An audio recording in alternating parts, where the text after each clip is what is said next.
Egotastic FunTime.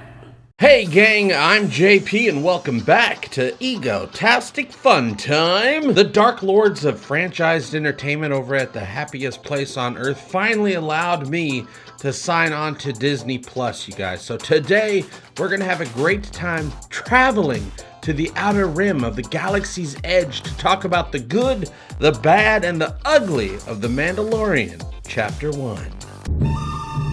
The good. There was no screen crawl at the beginning. That Star Wars screen crawl that tells you all this stuff and makes you have to read. Reading is stupid. Another great thing I loved about this, and this is something that we knew Jon Favreau wanted to do, he wanted to kind of make this like a Western, a spaghetti Western of sorts. You know, we're out at the edge of the galaxy. There's been this huge power vacuum now that the Empire has fallen. Just 5 years earlier, Luke, Leia, and Han, and Chewie, don't forget Chewie, they brought down the Empire.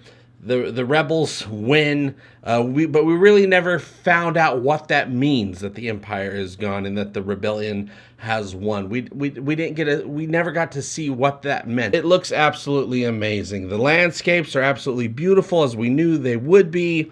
The digital effects, you know, in space with the ships, things like that, absolutely look incredible with this new series. And there's a variety of scenes, there's a variety of characters. There was actually some great cameos throughout the episode.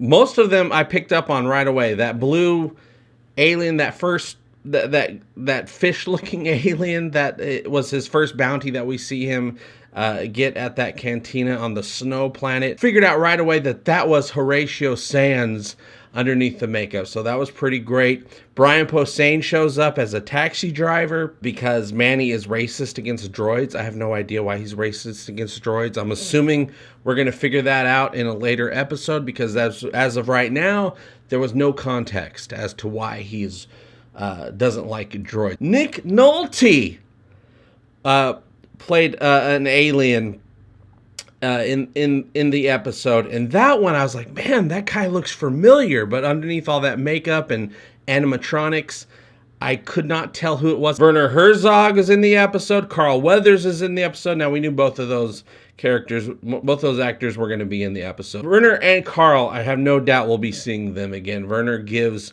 Manny a very high-risk bounty. It's a mystery. It's basically what sets off any type of storyline in this episode. He gives him this bounty that, we can't even tell you who it is.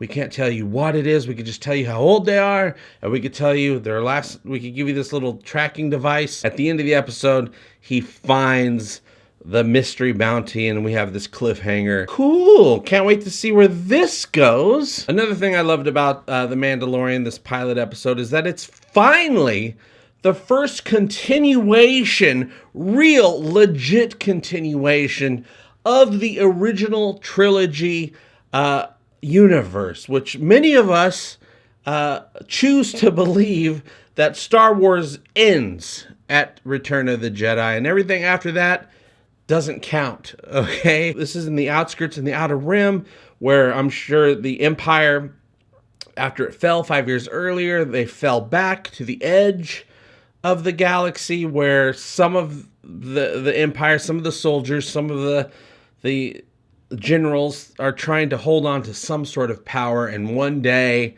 come back, which they eventually will as the First Order, which apparently this series is going to have something to do with the start of the First Order, which some background to that would be appreciated. Another thing I loved about this series, no Darth Vader.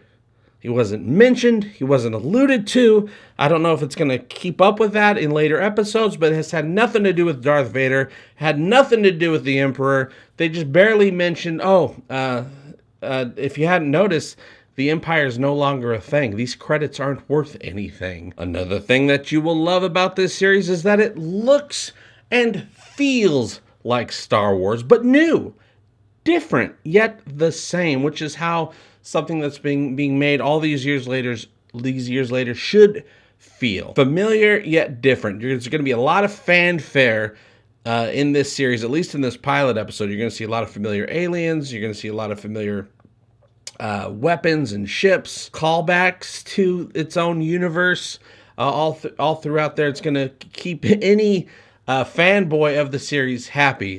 Things to see and look at, Easter eggs that other people might not notice right off the bat, but they are there.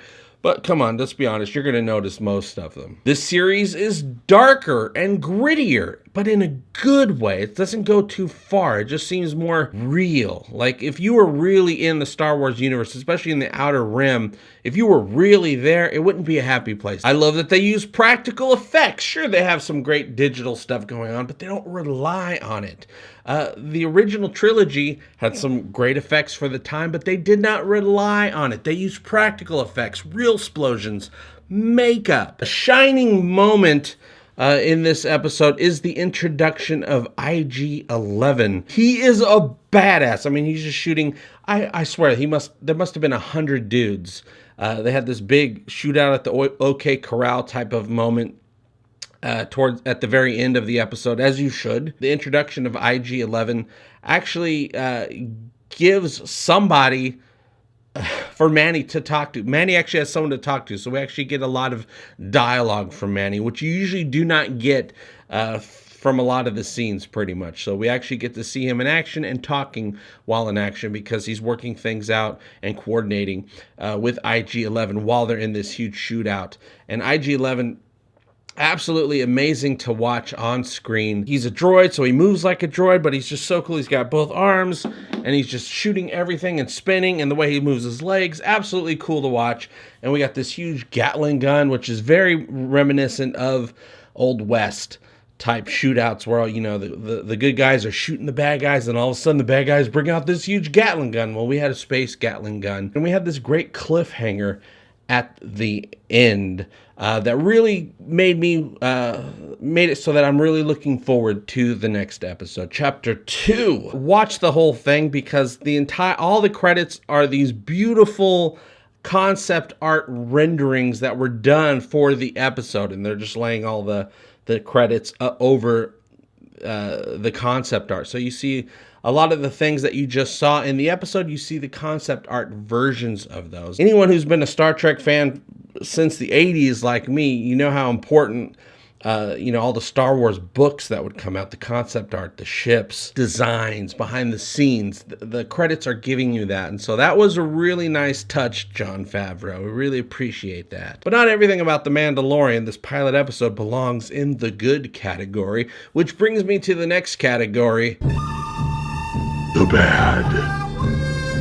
The worst thing about this episode, and I'm pretty sure it's going to follow through throughout the entire series, just because we're dealing with the Mandalorian, and it's said in this episode, somebody says, "Oh, you're a Mandalorian. I heard you guys never take your helmets off." Because I can't see his face, I have no idea what's going on with him. I cannot connect with Manny at all. We have no idea what motivates him. But we get some flashbacks of when he was a foundling, which basically means an orphan, if you're a Mando. Oh, that's not a racist. So he was an orphan. We see some flashbacks of him as a child. His parents are running, they're holding him, and everything's exploding all over the place. So we assume that's how he became an orphan. But still, we have no idea what's going on with him. We have no idea why he's so hungry to get every bounty he can for any price. We have no idea what he's fighting for, what he's working for, and we have no idea how things affect him. If he's in the middle of a fight, we can't see his face. I have no idea if he's confident, if he's afraid, if he's worried, if whatever's going on. We have no idea, so I have a hard time connecting with him, which actually also hurt the scene.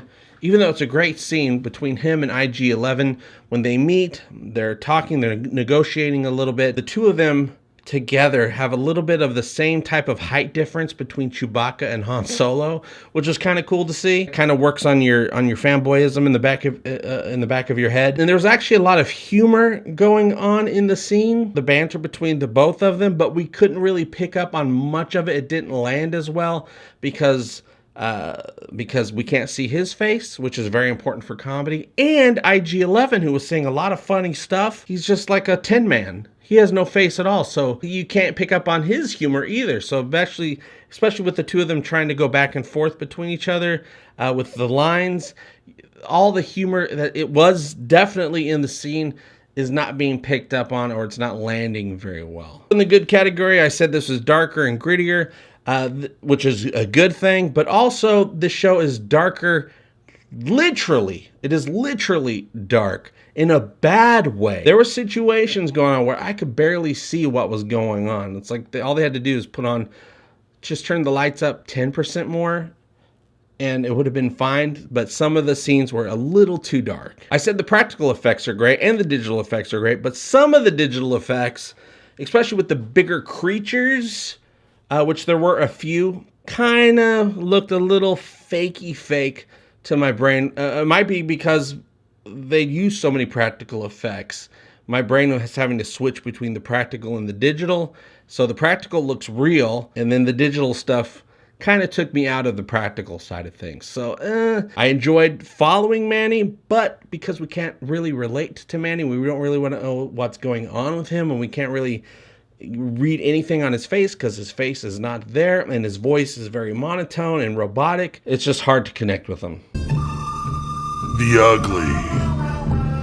The ugly is the runtime. The runtime is actually pretty short. They've been hyping this Mandalorian series up for a very long time now. Is the main reason people are signing on to Disney Plus right away, because they want to see the Mandalorian. There's lots of other great stuff on Disney Plus, though the app does have some issues as far as finding certain content, but we'll get to that in another video on another day. But yeah, the Mandalorian is the big deal. We know this. Disney knows this. The opening credits, which is actually just the Star Wars logo, and this new really cool looking Star Wars logo that I'm sure they're going to use for every Star Wars thing they come up with, as well as the Lucas Limited blah blah blah. That's 30 seconds right there. The credits at the end are over 2 minutes long, but the runtime is 39 minutes. So if you take away the 30 seconds at the beginning and the 2.5 minutes at the end, this episode is only 36 minutes long. I would have thought that each episode would be an hour long, because that's just the standard, really. So maybe we're just getting the best minutes that they have available as opposed to stretching it out. But really, they should be able to make, if they're only doing 8 episodes, they should be able to get it, each episode, to close to that hour mark. Ultimately, for me, The Mandalorian has shown a lot of potential, and I'm excited to go on this journey, guys. But it's definitely gonna need a couple more episodes to flesh out the story before we know if this series is worth the trip, let alone the $7 a month to sign up for Disney Plus. I mean, it can go either way at this point, but I'm looking forward to seeing what is going to happen in the next episode. FYI, you guys, Disney Plus has a 7-day free trial, so you can sign up right now and check out the first episode yourself, or you can just wait 7 more weeks, sign up for the trial, and 8 episodes watch for free, you will. Did you pick up on that cool Yoda thing I just did? Cool. Okay, that's it. That's all I wanted to talk about today, and I talked about it. How about you? What did you think of Walt Disney's Star Wars The Mandalorian Chapter 1? You can let me know what you think by joining the conversation below. Thank you so much for liking, sharing, and supporting my stupid show. It really does mean the world to me. And a special thank you to all you beautiful patrons out there who support this show every month on Patreon. Without you, I couldn't do any of this shit. I'll see you very soon, and as always, I hope all your times are egotastic fun times. Love you, bye-bye. If you liked JP's video and want to help Egotastic FunTime grow, click on the Patreon link and give him all your money today. Egotastic FunTime, we're gonna have a great time. Egotastic FunTime, give me all your money. Give him all your money. You will find it funny. Just give me money. I love money. Give him all your money! Give him all your money! Give him all your money! Give him all your money!